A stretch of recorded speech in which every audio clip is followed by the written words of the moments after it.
everyone said it's a very different area of philosophy. We'd not covered anything like that before.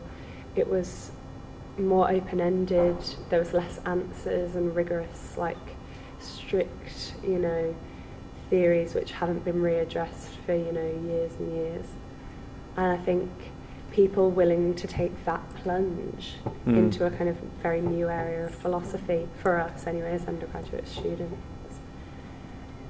responded well to that kind of being plunged into a different environment as well.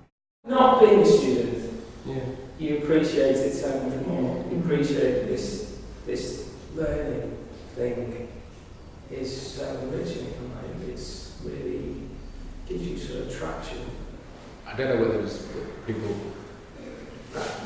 around here, we weren't afraid to ask stupid questions. But the students took a back seat into it. So if people haven't engaged, the adults haven't engaged, it would have been quite a quiet lecture, and I think you'd have a lot of problems actually. Sometimes people will get upset that the members of the public they felt that they were throwing Jutta off course with the material she was covering, and they wanted the kind of set lecture that she was going to deliver, and they didn't want anyone to interrupt. And I think even students in a lecture with only students get annoyed with other students who talk because they distract the teacher, or he talks too much, or she says too much and it's irrelevant. Some people were furiously scribbling things down. I mean, I was one of those people. I'd never heard any of these ideas before. Some people were speaking and kind of maybe even challenging sometimes what was being presented. And I think the different levels of confidence in the room and different levels of how comfortable people felt was very interesting, and that kind of made me think about this different coming together of very, very different people for a similar purpose. Maybe with the students looking over their shoulders it's kind of horrific in a way that you can talk about, because they're 19 but then when you walk on this and you think, oh my God, because they're philosophy students and art students, and you think, how do they really be true? You sort of assume, I sort of assume everyone's like me, there's something about the arts stuff and that philosophy, because they're philosophy students, and they really don't know anything about the arts stuff, and they're all writing down your examples of the paintings and that sort of stuff as being really key things which they can have to go along with. So that was my feeling about the students, is just the wild disparity of the things which you were having to deal with as a lecturer in terms of what would be, you would assume that people would know some of these things, and then when you saw what was happening over the shoulders of people who were in front, you just couldn't really assume any of those things at all. That they felt, some of them felt that you knew, so members of the public who were already with the they knew much more, and so how could we? But in fact, it had a very positive effect that we found out last week. And the effect was that they realized what it means, like what you were saying, that for someone to be here, not because they have to, but because they want to learn. And they thought that, wow, what if we also thought of the 3 years that we play, so...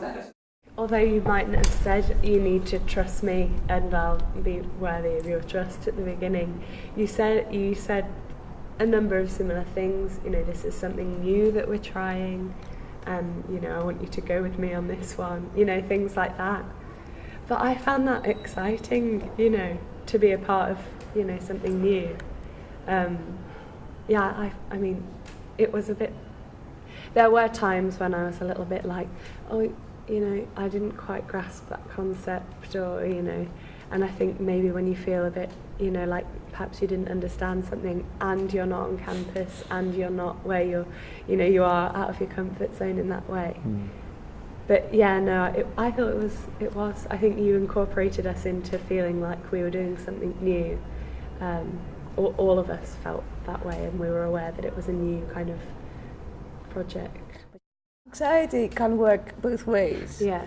so long as it's within certain, of course, limits. Yeah. But you did have all the safety nets there, you know, Yeah. the seminars afterwards, the PowerPoints, you know, this and that and the other. But as far as the happening was concerned, people were...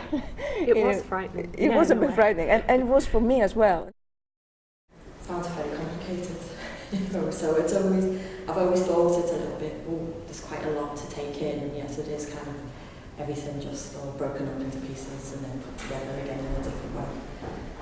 My concept, I just found it really interesting just to hear philosophers' views of art, although not necessarily I agreed.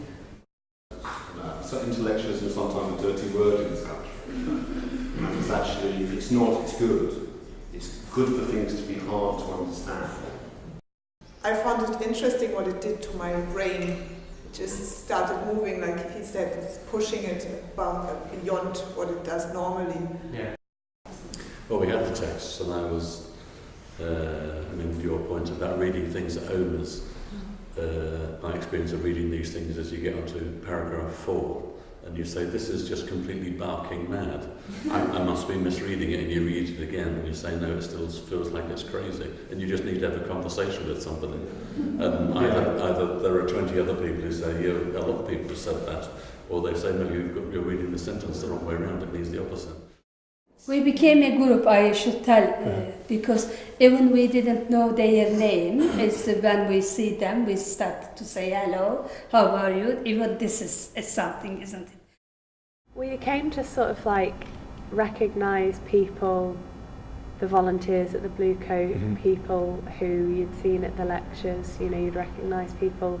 And while you're walking down, you might be walking all the way down Hardman Street and Bold Street next to someone that you know is going where you're going, and you sort of smile and, you know, you're like, oh, you know.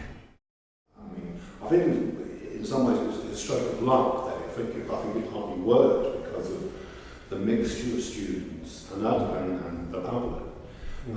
For me, I've seen talks in the past that have been really poorly attended. And in some ways, it seemed to be working as a dynamic because the students had to be there. It created a kind of momentum.